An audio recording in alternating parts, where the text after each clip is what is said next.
All right.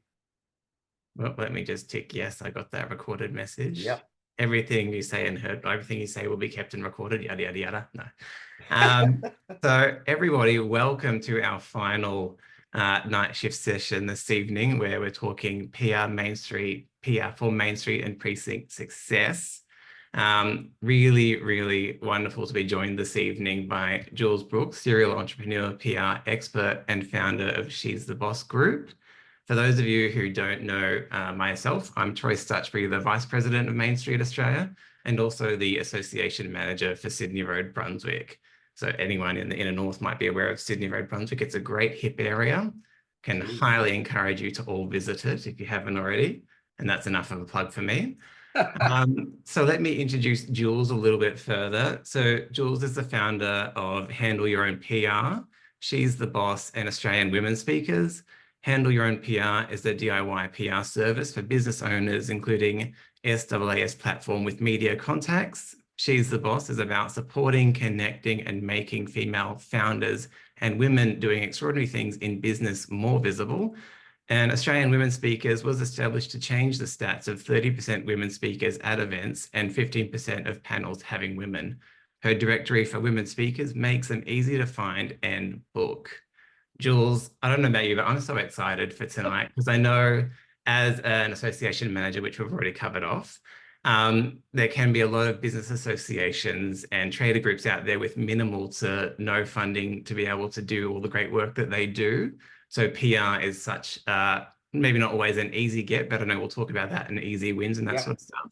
But it's a resource that's to little to no cost at all, and something that can really help define and profile a precinct and create a buzz about what's happening.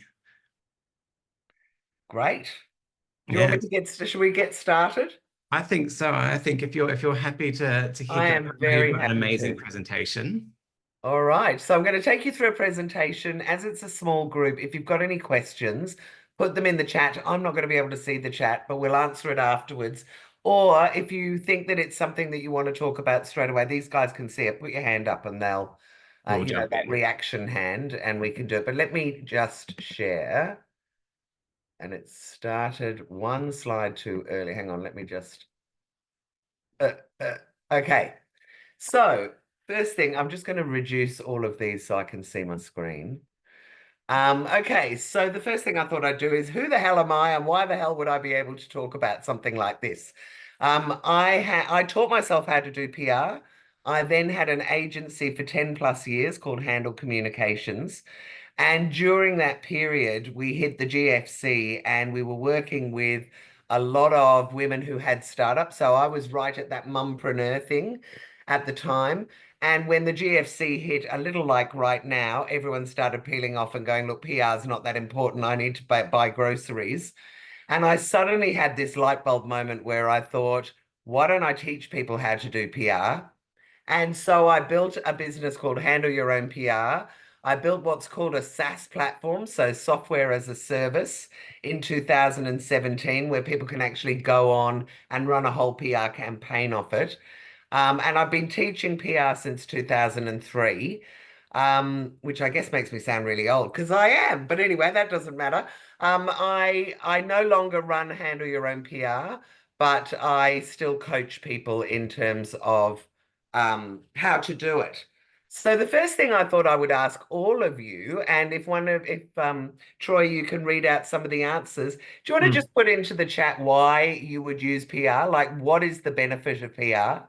And then I'll take you through what I think the benefit of PR is. Yeah. Well, oh, hang on. Here we go. We've got free earned media from Joyce, Yep, profile raising from Susan. yep, Raise your profile from Main Street Australia. yep. To tell your message/story from Kath Jenkins. Beautiful.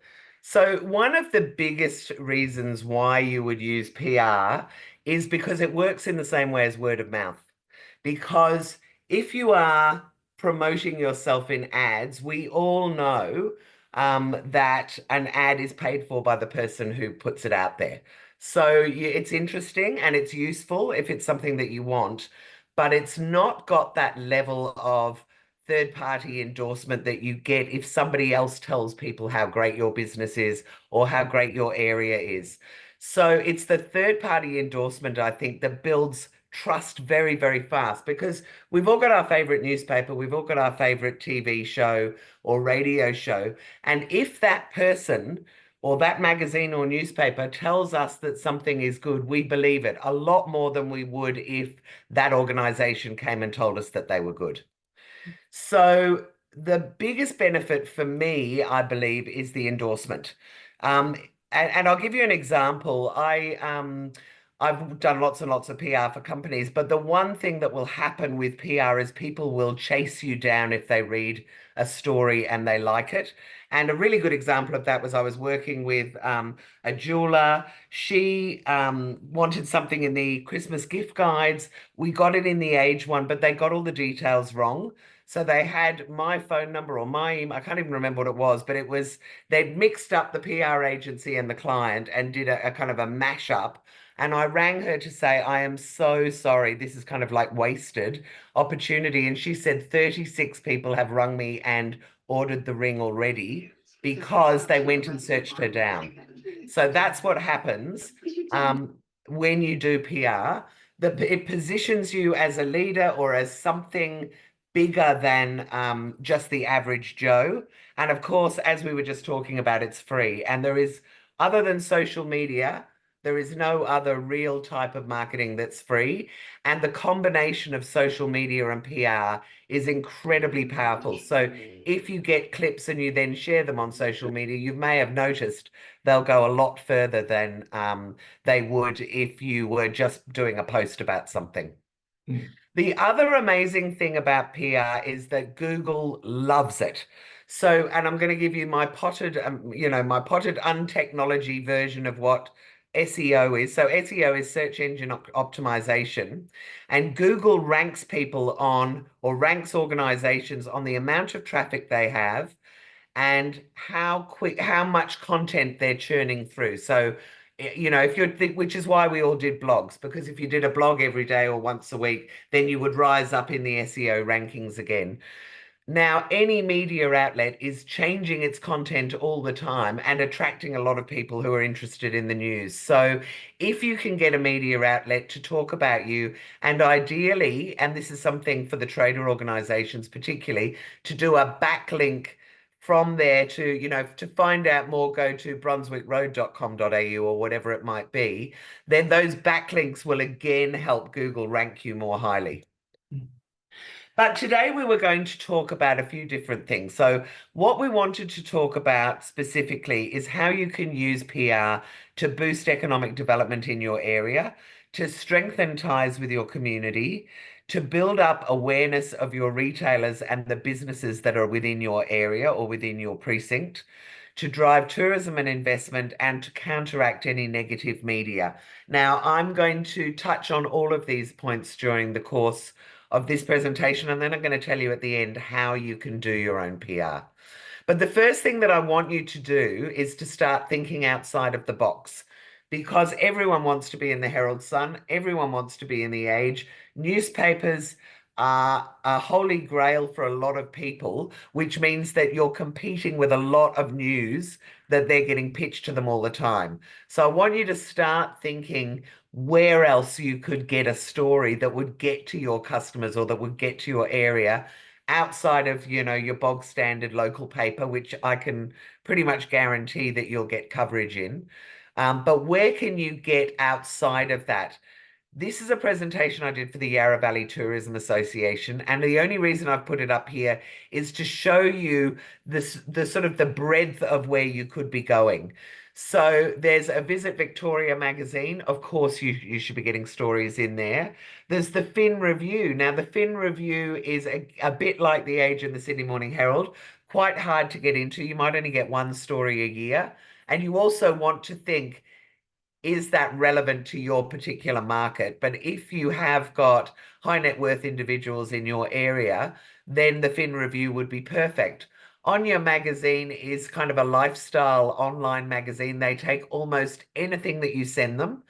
And that's just another, so it's all about creating breadcrumbs, I guess, and what you want is as much media coverage as possible. So if someone Googles your area, there's just article after article after podcast after interview after whatever that's in there. Now, the other thing not to forget is the foodie magazines, because a lot of you will have some fabulous restaurants in your area. Potentially, some of them might be even, in Good Food magazine, or they may even be Michelin star. I have no idea. But if you have somewhere that's a bit of a foodie destination, then why don't you try and pitch stories or get them to pitch stories to the foodie media? And then, of course, you've got your local papers and the pictorial newspapers in Sydney and Melbourne, where they very heavily emphasize the photos, which they will want to take in a lot of cases. But it's just to kind of give you a breadth of, this is just some of the ideas. I'm going to give you more ideas later. Now, this is where I need to move this thing that's at the top. Okay, so one of the things that you want to do is strengthen ties with your community. And one of the things the media wants is photos with lots of people in it. They're very interested in any kind of an event or a celebration where there'll be lots of people there. So if you're running an event, send something to the media and ask them to come down. Think about key dates that you can use within your community. So it might be, Troy, I'm going to keep coming back to you because it's kind of an easy one for me. But, if the town hall has a 100th birthday, or if it's the 50th birthday of the Trader Association, or the 5th birthday, it doesn't really matter. But all of these activities not only will strengthen the ties, but they're all PRable. And the media is always looking for photographs and stories, particularly in their sort of local area, and the Herald Sun is looking for anything in Victoria. One of the things I do with my local council is consider the idea of a podcast, because it's unusual, and it's unusual things that the media loves. So, and it's just another way you can strengthen ties, and it would give you a story to talk about once a week, once a month, whatever that frequency is. I know that in our area, Joyce actually has done Love Your Local video interviews with people. Now, if our council wanted to go to the Herald Sun and say, this is what we're doing, aren't we innovative? I would pretty much lay a bet that the Herald Sun would be interested. So you've just got to think of constantly feeding stories out to them, and it not just being about policies or kind of boring initiatives, but use the people in your area to get stories into the media about your area. I've also suggested a treasure hunt. That's one of the things that they do in this area, is that they do, and I'm sure some of you are doing it, but the idea is to send that to the newspaper, or even involve the newspaper in it and see if there's some way that you could collaborate with them. But a treasure hunt where people have to go to different stores to get clues, or different restaurants to get clues, could be another way where you would build up the traffic to the area, build the ties with your community, and then promote it in the media. And of course, festivals kind of goes without saying. One of the things that they do in this local area that I think is quite nice, and again would be very newsworthy with the Herald Sun, I don't think they've ever done it, but they do, in Seddon, they do take photos of your local area and they put them up in the shop windows, and people go and vote on it. And then they have the sort of photograph of the year. It's one of those great opportunities to get kids involved in as well. And of course, the mainstream media loves kids. They love anything to do with kids, smiling faces, kids' faces, etc. Now, sorry, because it just... Okay, so the next thing that we want the PR to do is build awareness for your retailers and the businesses in your area. And I would encourage you to think again creatively and outside the square, because there are a lot of people who run online businesses and they get no love at all. So, and one of the things I know in this area, I'm in the inner west, is that we've got influencers in this area. We've got people who are known outside of the area, even nationally, and you could use those people to seed stories into the media about the area. Another way of coming up with a good angle is anything with an unusual link in the business. And so I've said a bald hairdresser, Italians running a Chinese restaurant. it's kind of anything that's a little bit weird and different that might make someone laugh or make people pay attention. So if you have, I don't know, maybe your swimming instructor can't swim, whatever it might be.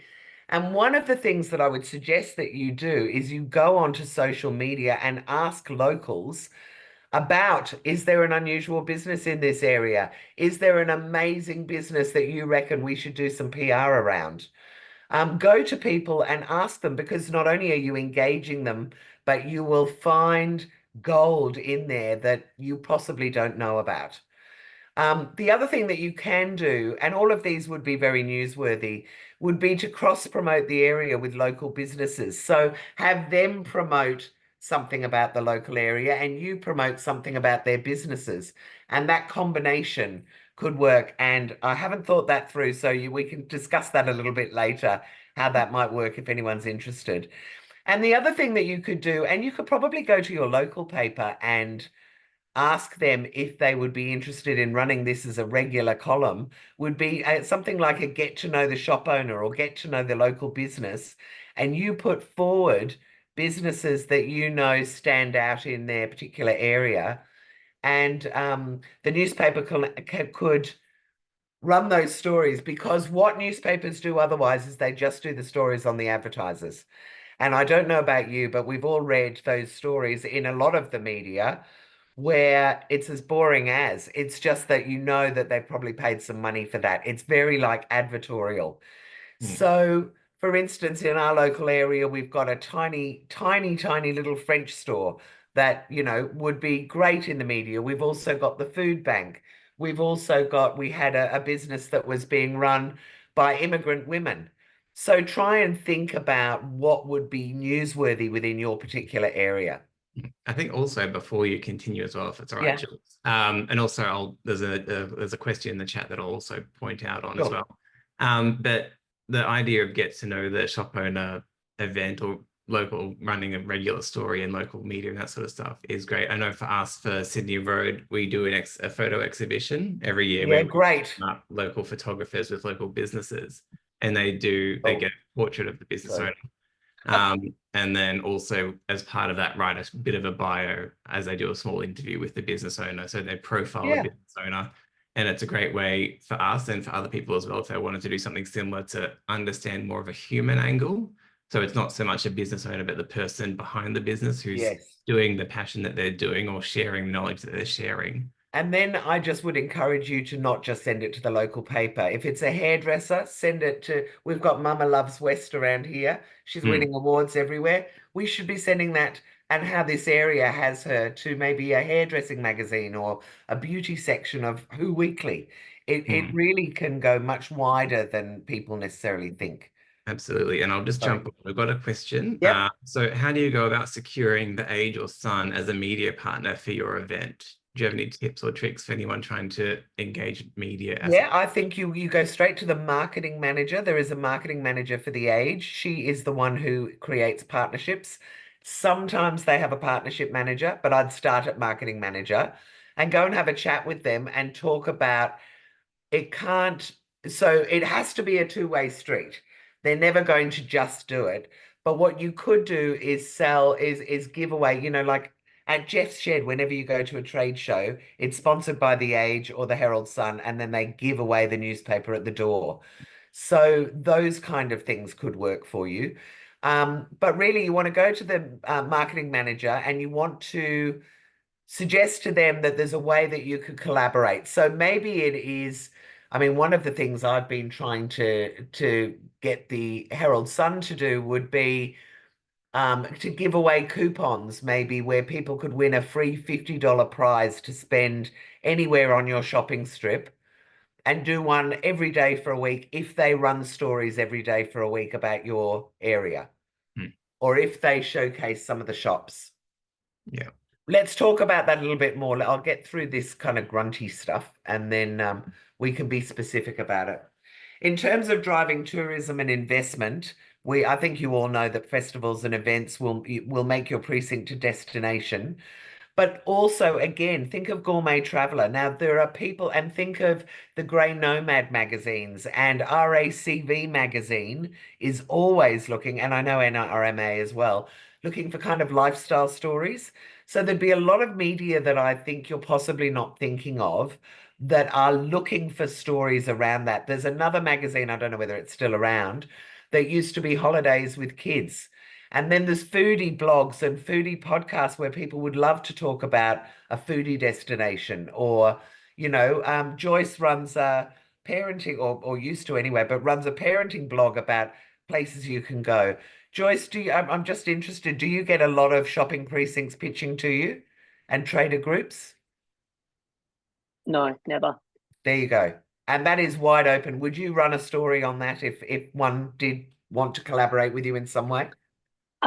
What we would do is probably not do a story, but we have an events calendar on our website. So we would say you can list if you're Sydney Road and you are running a family friendly, because that's where our audience is. If we're running a family friendly event, you can list your event for free on our website. That means you get a valuable backlink from a high authority website, which is ours because we're very niche.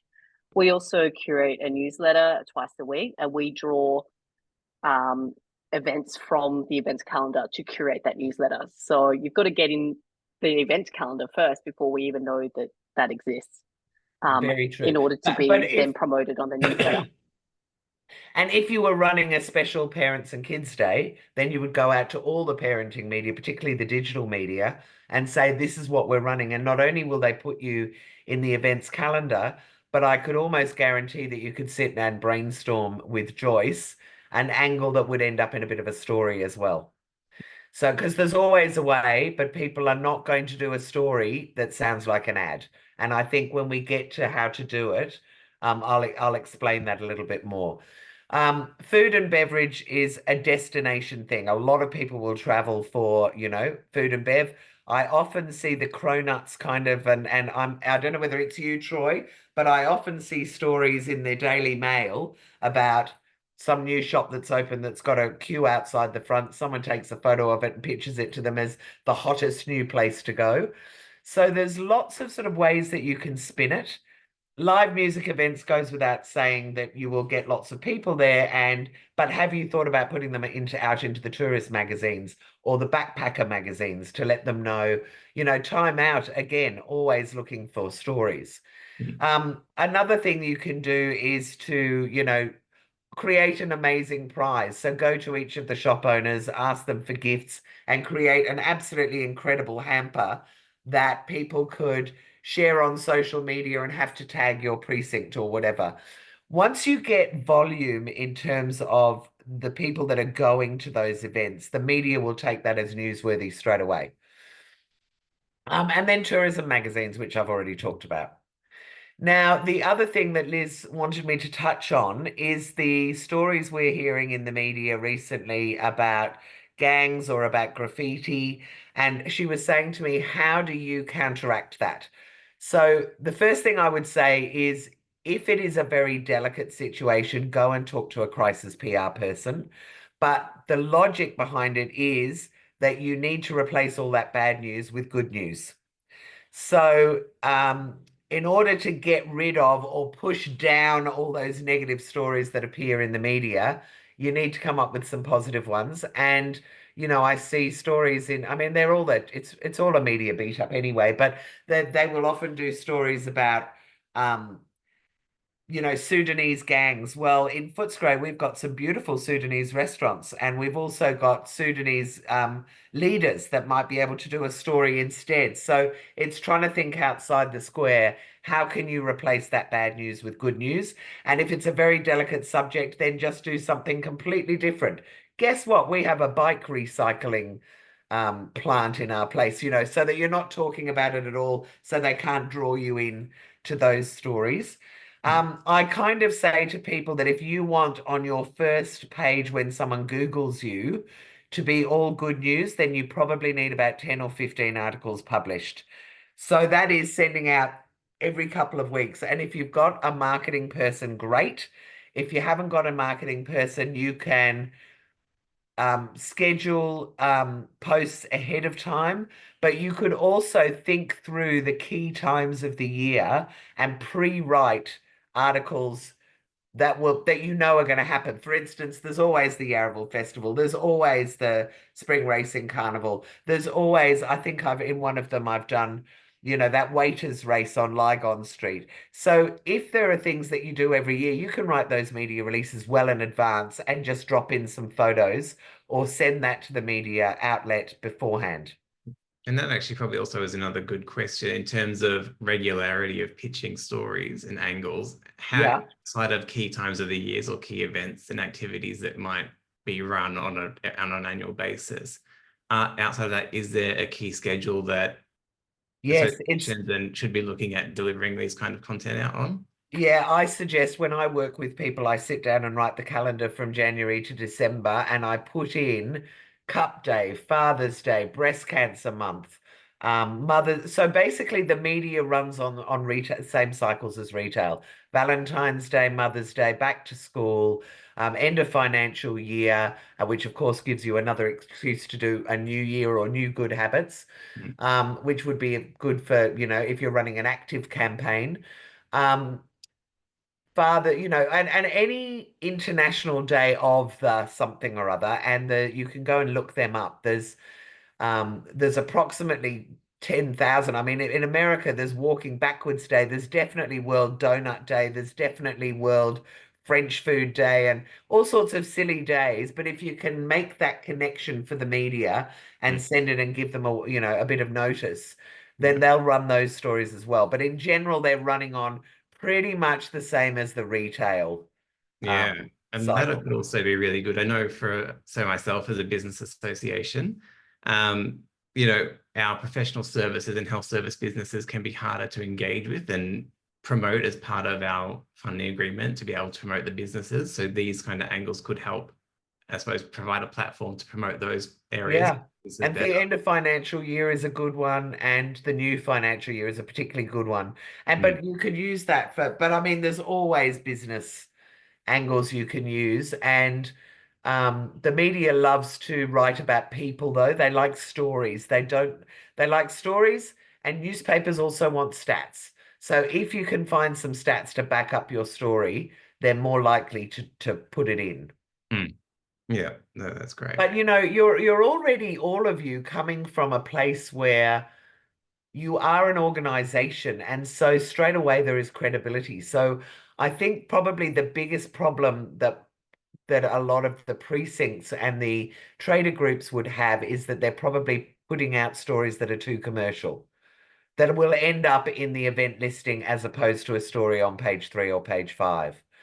So it's about pulling the people out of the newsworthy angle and pulling those people out and being able to tell a story about a person or a group that's got a human element to it, not just we have a youth group that meets on Tuesdays, but much more interesting to the media to talk to Con, who's been going every Tuesday and it's helped his mental health. So you can already see how that would be a different take on it.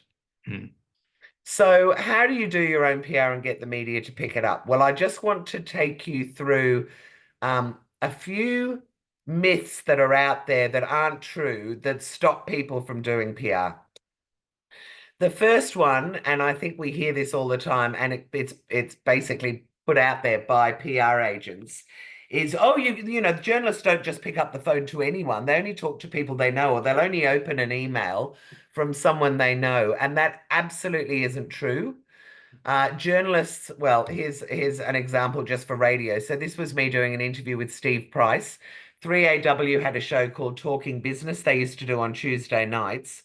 I said to him, oh my God, so many people are nervous about pitching to radio. And he said, think about it.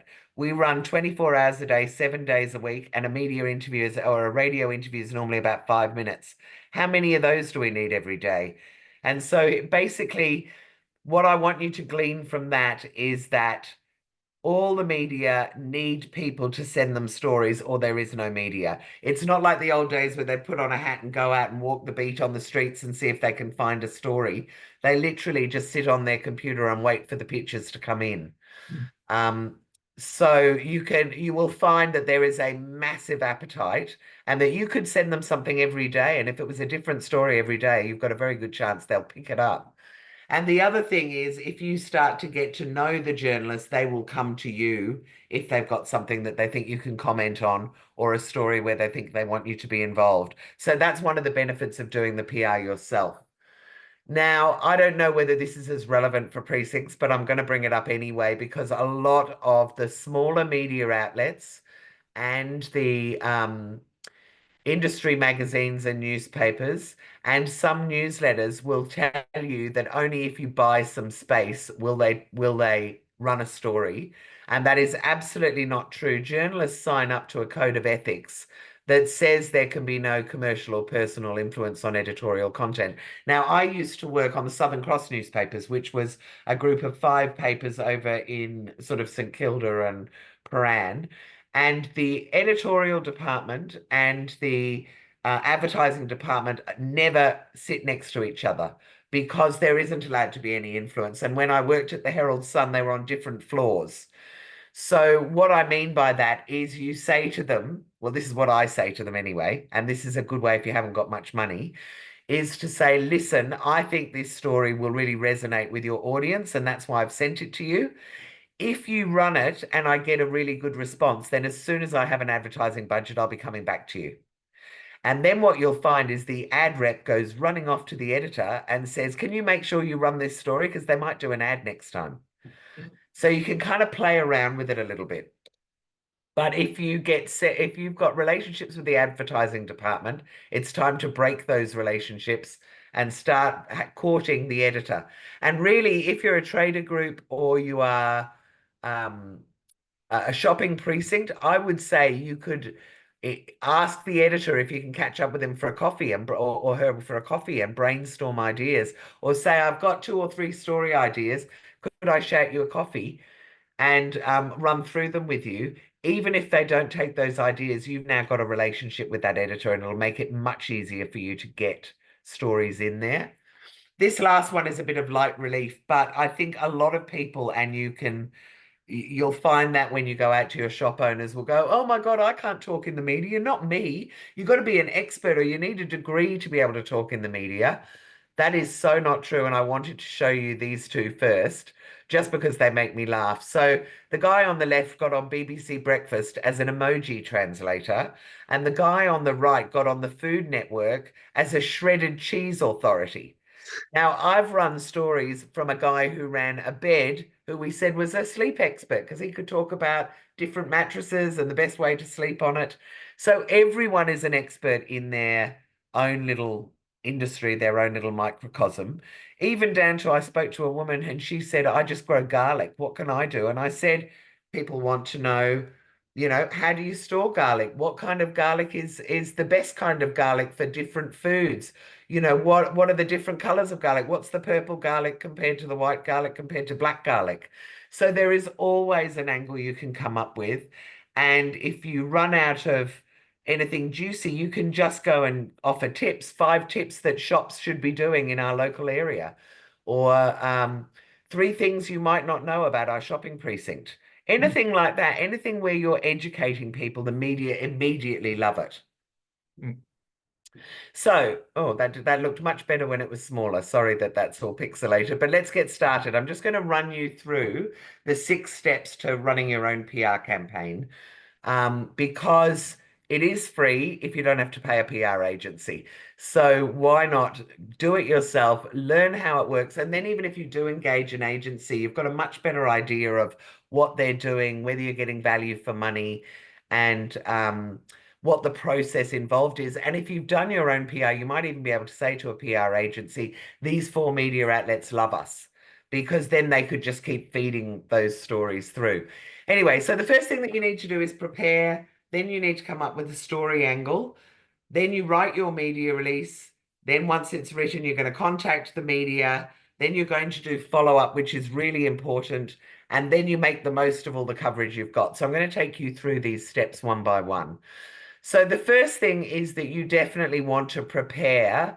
If you're going to go out and do a story about a festival or about anything that is public, the media then not the media, the readers are going to want to go and find out more. So you can't have a website that says Trader Association if you're running a treasure hunt and you haven't got something on the front that people can find out more. The other thing I would encourage you to do is, and I don't even know whether you're allowed to do this, so I'm just going to throw it out there. But if you're trying to build a media database that you can market to in your local area, then you want them to, you could offer a giveaway or to leave their name and you'll send them an email when the festival is live or whatever you might want to do. But building up a database of people that you can market to that you know are interested in your area would be a very positive step, I would think. So the three things that you really need to prepare are your website, as I've said. The other thing, if you're going to invite the media to do something, is that they need access to it. So whether you're going to give them a free pass to come to your festival, if you've set up a new part on your website, for instance, City of Maribyrnong has got the localized website with all the videos, you might let the media have a preview of what those videos are going to be, or listen to the podcast beforehand, or maybe talk to the organizers of the festival or the bands that are going to be playing at your music festival, whatever it might be, and give them access earlier. And then the last thing, but it is really important, is outside of newspapers, you want to be able to provide photography. Because the one thing that journalists hate doing, in fact, we all hate doing, let's be honest, is going through stock photography to try and find a photo that matches. So if you can save them the effort and they have two stories, one with a good photo and one without, they'll always pick the photo first. And in fact, I've been featured in the media multiple times by mistake, really, because I got the same story into the Sydney Morning Herald and the Age twice, because our photo was so good that they ran the story, and then the editor was apparently running, or the sub-editor was running up and down between the journalist desk going, I need another story, and ads dropped out. Who's got a story? And he saw our photo and said, we'll run that story again, because the photo was so good. So I think I'm going to give you some examples, but I'm not 100% sure. So we'll just take it through. So your website needs to reflect whatever it is that you're pitching. And if you're featuring shops, then have that shop as the shop of the month or whatever it might be on the front of the website. But the media likes to do stories where people can go and follow up on it. In fact, you try and send a national story to a local paper, they won't do it because it's national. Same way, for instance, I pitched a story to the West Australian, and if they don't have an outlet there, I mean, I know this is, but you probably have got precincts that are in WA as well. But you just people need to be able to follow up. They need to be able to find more information. And if they can't find it from your website, they'll ring the media outlet, and the journalist will then curse your name forever and go, oh my God, we had to field 200 phone calls about something that went on, and you don't even have it on your website. So just make sure that that happens first. Secondly, great shots, very important. I've just put some of the, like the night markets at Vic Market, the waiters race in, wherever it is, Lygon Street. But not only, like if you went to the Herald Sun and said, here are the photos and here's the story, or you go to Bartenders Monthly and say, we've got a waiters race that's on, you should come down once a year. They'll take it if you've got good photos. And then the one on the right is a story that we did where you use case studies. So you focus on a local business and get that story in because it gives you kind of reflected glory. Then again, you want to have a really good story. And this was a woman who teaches women how to fix cars.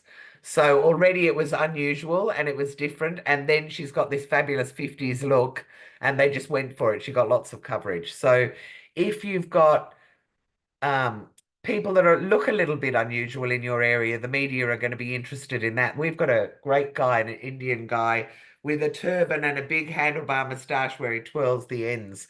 I mean, the Herald Sun would love that face in their paper. Okay, now we're going to talk about story angles. There are a gazillion ways to come up with PR, and you're all going to get an ebook that I wrote with a lot of suggestions in it for how to come up with newsworthy angles, but I thought I'd just do a few. So the obvious one is event PR, and make up an event.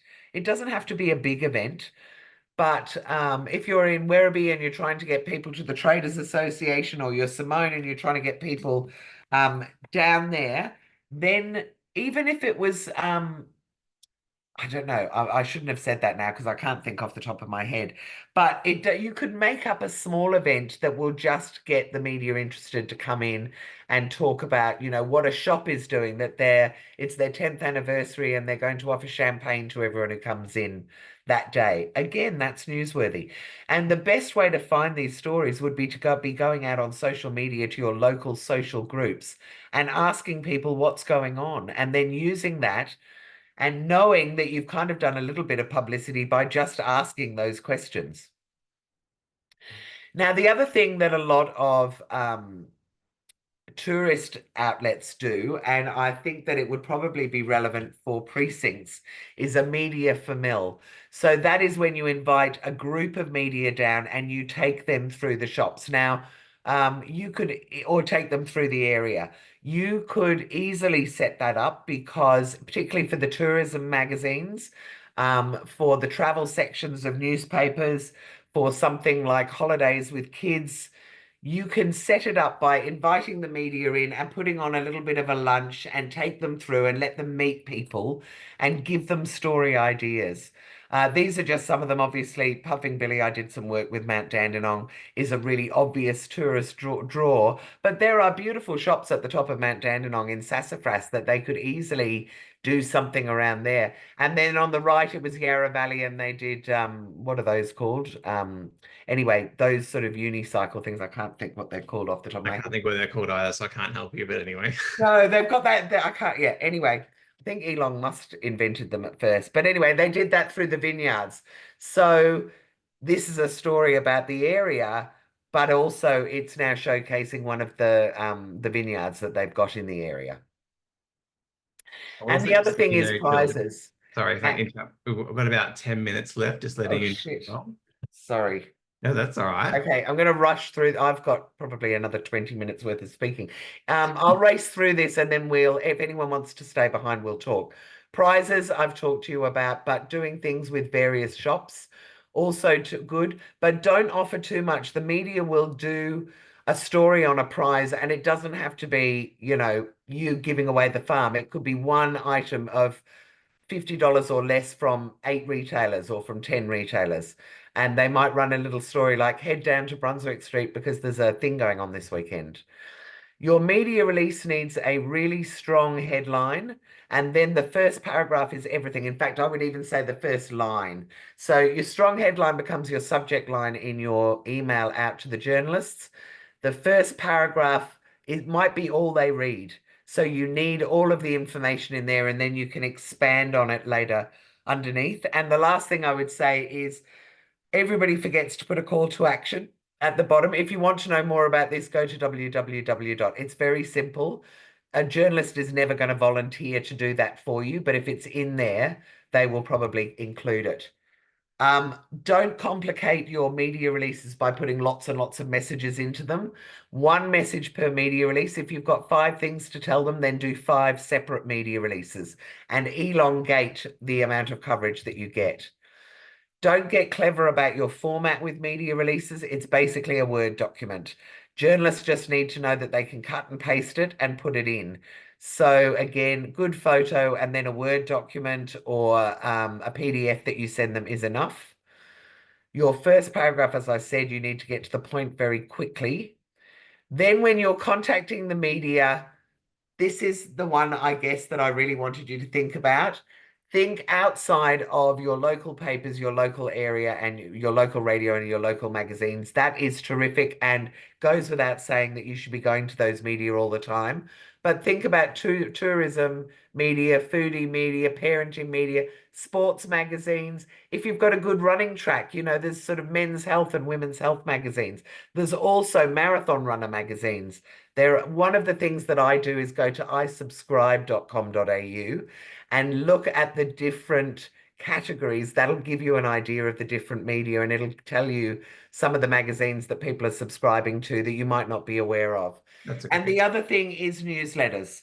Almost all community groups have got newsletters, and almost all organizations run newsletters.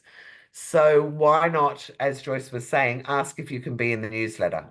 And often the newsletter is sent to huge amounts. I mean, the travel agent industry have got 60,000 travel agents on their books, and they might be interested in showcasing a particular area, particularly if it's a touristy area. And the lifestyle media, think of Better Homes and Gardens, think of Inside Out, think of Frankie and Peppermint magazines. Familiarize yourself and then write a story that will fit within that, because they'll often do stories on particular areas. And just keep remembering that journalists need your stories. They can't do without them. So if you want to take a screenshot, or you'll get the book, this is kind of the pitching process. You identify the media outlet that you want to be in.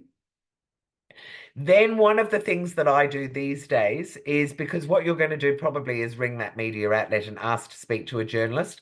So Google the journalists that are doing stories on the topic that you're interested in, and then you can ring Channel 7 and say, can I speak to the producer who does lifestyle stuff for Sunrise, or postcards, or whatever it might be? Call or email them. So what I tend to say is I call radio and TV because they are very fast moving. Just 2 minutes to pitch, and then I follow it up with an email. Whereas magazines and bloggers and digital media, it's all done via email. If they ask you for a photo or more information, or if it's a product for a sample, then you're pretty much 99% sure they're going to run it. And then you can say to them, when is it going to run, and could you send me a copy? If you don't hear from them, do not assume they're not interested. Assume that they haven't seen it. I think these days we get so much email that unless a journalist says I'm not interested, I would keep every couple of days following it up until they tell me to buzz off. As I said, follow-up's really important. I use this because the guy who wrote these books on the left, he basically, what did he do? He sent out the media release. He got 2 nibbles. He then got on the phone and called the media outlets and did a bit more of a sell job, and he got 9 articles out of it. So follow-up is really crucial. And these days, when people do PR, 9 times out of 10, they say they're getting picked up on the second email anyway. Assume they've missed the email, not that they're not interested. And then last but not least, the beautiful thing about PR over any other kind of media is, what do you do with an ad or a post? Not a lot, but what can you do with a clipping from a magazine or a newspaper, or a radio or TV interview? You can put it on your website, or you could put as seen in, those logos. You can post it on social media where it'll go much further. You can put it in a newsletter and go, we're thrilled that we were featured in such and such this month. And if you've got bricks and mortar stores, you can take that story, frame it and stick it up on the wall. Or if you're a foodie, I know I do, and I'm sure you do as well. If you walk past a restaurant, they've got a whole lot of reviews stuck to their window that have been laminated. I always have a little read and go, oh, this place sounds quite good. I must come back to it. So there's lots and lots of ways that you can use PR. So I'm really sorry that I went on. I didn't realize I'm just going to stop sharing. Oh, it was incredibly insightful. We do have another question here. Are there any tips for an effective email pitch to media? Sorry? Is there any tips for an effective email pitch to the media? Yes. So first, catchy subject line. You need to be thinking clickbait. So I had somebody who wrote pitch to Herald Sun and sent it to the Herald Sun. I can tell you now, it wouldn't have even been opened. So I'm not very good on puns, but I love puns. And then if it's so for instance, I did one about 1 carat rings for a jeweler, and sent carrots for Easter out for an Easter to get into the Easter promos. Another one we did was for a picture framer, and we did tips about how to hang your pictures on the wall, and sent it out with, "Are you well hung?" Everybody opened it. So you can play around with headlines, but You don't want to do a boring one. You want to, so the way that journalists do it is they say, I'll give you 2 seconds to look at the subject line, and my finger is hovering over the delete button. Mm. Then when I open it, I'm going to read the first line first. If that interests me, I'll read more. So you've got to kind of load everything up in the top part of your email and be short and sweet, because you can always attach a media release with more information or tell them that you can send more information, but they're very time poor and you've got to capture their attention very quickly. Mm. So something clickbaity is great. Yeah, great. And we've got 5 minutes left. Is there anyone in the chat who has You've been up, sped questions? up too much now. We've got all this time. No, that's all right. Have anyone got any other questions about their yeah. own area that I can help you Yeah. with? Well, and while we Sarah? wait, I've got a question for you as well. So in Sure. terms of, talking about our precincts as destinations, would you have any tips on how we go about actually defining what the profile is of the destination? So what are as its key unique benefits that we can promote? I would probably, well, gosh, I'd be looking at the demographics and see if there's something interesting, like we're a young area, we're an old area. Have you got a sports stadium there? Because we've got the Whitten Oval. You could go, you're a sporty area. But I would have, so in that instance, I'm not talking about a Westfield. I'm talking about shopping strips. So if it's a shopping strip, you're probably known for something. I mean, we all know that Brunswick is a really cool, edgy, alternative area. You know, we all know that Footscray is up and coming. We all know that Melton is further out, but it's a really growing area with a big cultural diversity and lots of interesting people moving there, which presumably means that there are little shops and little specialist kind of bits and pieces. Even a milk bar might be, have the old Greek guys playing dominoes in it would be of interest to the media. Deborah, where are you? You're Werribee, so you're the same as Simone. And there, yeah, so Werribee is kind of, you've got everything from stately homes to nudie beaches. There's so many things that you could do that would be a bit of fun around, like did you know, in something like, but the biggest thing that I want to say to you is you won't get unlimited options to go to something like the Herald Sun. So you need to really think of what other media you can get to, and think more than local. The local, absolutely, you should all be covering. But how can you get into, is there a hairdressing symposium going on? I know in our area they were talking about having a do good economy day. So if you're going to do something like that, the media would be fascinated by it. Have you got do gooders in your area? Have you got influencers in your area?